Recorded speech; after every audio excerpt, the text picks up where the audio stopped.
the 37% that won. So again, this doesn't matter.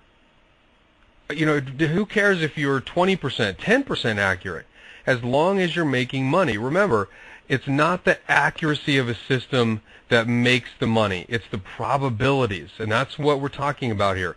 Thinking in probabilities. There's a document on the disk, a PDF, you can print out that will help cement these ideas in your mind. Remember, what we're trying to do here is focus on the probabilities. You remember in the introduction we talked about being 50% accurate and trading at a 2 to 1? Well, what this is a probability. In other words, it's the odds. If you've ever gone to Vegas and you've shot craps, or if you've ever read anything about blackjack, you'll understand that blackjack and craps in particular are about the odds. And if you can put the odds in your favor, in fact in craps you won't be popular at the table, but you can actually bet with the house, over the long haul, if you had enough money, you would have the same edge to a certain degree as the casino. And that's what we're trying to do. We're trying to stack all of the cards in our favor, or as many of the cards in our favor as we can, so we have the odds stacked for us. That's what professional traders realize, and that's what they count on. And lastly, professional traders realize that they have no idea if their next trade is going to be a win or a loss. It's completely random.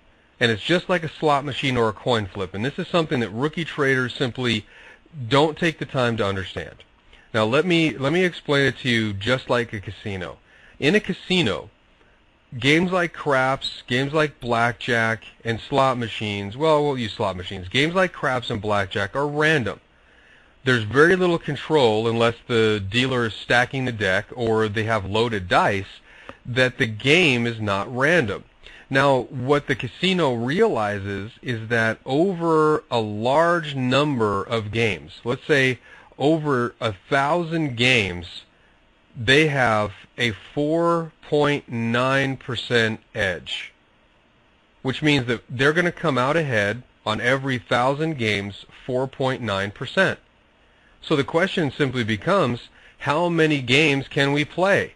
Why do you think they make bigger and bigger casinos? They put in more and more tables.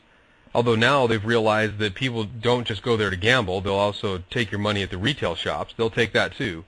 But when you're talking about gambling just by itself, the casinos realize that all they have to do is play more and more games to get this 4% return.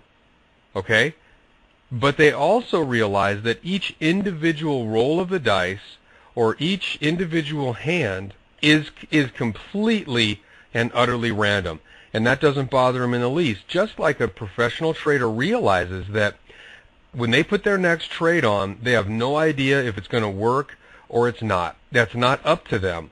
Their job is to simply control the odds and to control their actions. So let's take a look at a tool that will help you to control your actions and to track what you're doing on a moment-by-moment basis.